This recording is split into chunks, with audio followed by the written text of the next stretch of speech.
ఈ పిచ్చి మాటలు. పులివెందుల జగన్మోహన్ రెడ్డి గారి సొంత నియోజకవర్గం, పులివెందుల రాజశేఖర రెడ్డి గారి సొంత నియోజకవర్గం, సొంత ఊరు. అక్కడే పోటీ చేశారు, అక్కడే గెలుస్తూ వచ్చారు. చంద్రగిరిలో లాగా ఓడిపోలేదు. ఇప్పుడు గుర్తుపెట్టుకోమని మనవి చేస్తున్నా. బీసీలకు ఏ విధమైన ప్రాముఖ్యత ఎక్కడ ఎలా ఇస్తున్నామో ప్రజలందరికీ తెలుసు, బీసీలకు తెలుసు. చంద్రబాబు నాయుడు గారు బీసీలకు మంత్రివర్గంలో సరైన స్థానం ఇవ్వని వాడు. లాస్ట్ టైం మీరు చూశారు కదా, ఒక్క మైనారిటీ ఉన్నాడండి క్యాబినెట్లో 5 సంవత్సరాల పాటు. ఒక్క మైనారిటీని కూడా పెట్టనటువంటి దుర్మార్గమైన పరిపాలన చేసినటువంటి చంద్రబాబు నాయుడు గారు మమ్మల్ని ప్రశ్నించేటటువంటి స్థాయి నీకు లేదనే విషయాన్ని దయచేసి గమనించమని కోరుతున్నా. మీరు ఒక విషయాన్ని గమనించండి. మార్చారు అన్నారేంటి?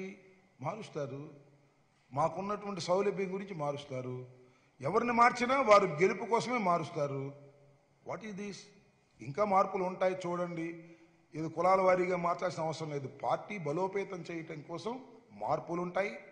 బీసీలకు తగిన స్థానం ఉంటుంది, ఎస్సీలకు తగిన స్థానం ఉంటుంది, మైనార్టీలకు తగిన స్థానం ఉంటుంది. చంద్రబాబు నాయుడు గారి కడుపు మంట. ఎందుకంటే ఆయన ఒక్క సీటు కూడా గెలవలేని దశకు వైఎస్ఆర్ కాంగ్రెస్ పార్టీ పటిష్టంగా తయారవుతుందనేటువంటి భావన, ఈ మార్పులు చేర్పుల వల్ల మరింత పటిష్టంగా తయారవుతుందనేటువంటి భయం తప్ప మరొకటి కాదు అని గమనించాలని మనవి చేస్తున్నాను. అదేందో మరి నాకు అర్థం కాల. పొత్తు ఇంకా పెట్టుకోలేదు, పొత్తు మీద పోటీ చేయలేదు, 10 ఏళ్ల పాటు పొత్తు ఉండాలంట. అంటే 10 ఏళ్ల పాటు మాట్లాడుకున్నాడేమో కాంట్రాక్టు. ఈ ఒక్క ఎలక్షన్లకు కాదు, ప్యాకేజీ 10 ఏళ్ల కోసం మాట్లాడుకున్నట్టుగా ఉంది పవన్ కళ్యాణ్ గారు. అసలు పవన్ కళ్యాణ్ గారు, చంద్రబాబు నాయుడు గారు, లోకేష్ బాబు గారు అసలు మీరు ఎక్కడ ఉంటున్నారండి? ఏ రాష్ట్రంలో ఉంటున్నారండి?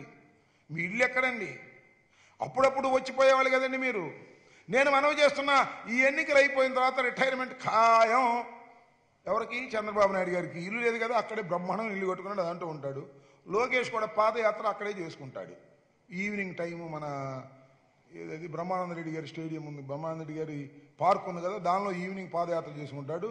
సరే, ఈ మన పవన్ కళ్యాణ్ గారికి ఏమో షూటింగ్లన్నీ అక్కడే కదా, ఇక్కడేమో ఇంకా స్టూడియోలు లేవు కదా, అక్కడే చేసుకుంటారు. ఎన్నికల తరువాత వీళ్ళు ముగ్గురు వారి స్వరాష్ట్రంలో ఉంటారు. వారికి ఇది స్వరాష్ట్రం కాదు. అది కూడా రాష్ట్ర ప్రజలు గమనించాలి. వారికి ఇంట్రెస్టులు లేవు. వారికి ఇంట్రెస్ట్లల్లా ఏమిటంటే ప్యాకేజీ ఆయనకి, ఈయనకేమో అధికారం. అదేమంటున్నాడు, నిన్న ఎక్కడో చూశాను, నాకు అసలు ముఖ్యమంత్రి కావాలని కాదు, నేను 3 సార్లు ముఖ్యమంత్రిగా చేశాను. మరి అసెంబ్లీలో ఎందుకే ప్రతిజ్ఞ చేశావు? ముఖ్యమంత్రి అయితేనే శాసనసభకు వస్తానని ఎందుకే ప్రతిజ్ఞ చేశావు? సిగ్గుందా లేదా నీకు? ముఖ్యమంత్రి కాబట్టి అసెంబ్లీకి రావా? ముఖ్యమంత్రి అయితేనే వస్తావా? What is this? ముఖ్యమంత్రి అయితేనే అందరూ వస్తారా శాసనసభకి? సో ఇవన్నీ కూడా చంద్రబాబు నాయుడు గారికి అంతర్గతంగా అన్ని విషయాలు తెలుసు. వచ్చేది మళ్ళా ఈ రాష్ట్రంలో జగన్మోహన్ రెడ్డి గారి పరిపాలనని బాగా తెలుసు. దానికోసం భయపడి ఏమేం మాట్లాడాలో అర్థం కాక ఫ్రస్ట్రేషన్లో పిచ్చిగా రకరకాలుగా మా పార్టీలో సీట్ల మార్పును కూడా ఆయన కామెంట్ చేసే స్థాయికి దిగజారిపోయాడు. ఆయన పార్టీలో సీట్లు అయితే మార్చుకున్నారు, ఇంతకుముందు మార్చుకుని అవి మాత్రం కరెక్ట్ అనేటువంటి పద్ధతుల్లోకి వెళ్ళారంటే వారికి సరిగా అర్థం కావక కాదు, ఫ్రస్ట్రేషన్లో ఉన్నారు.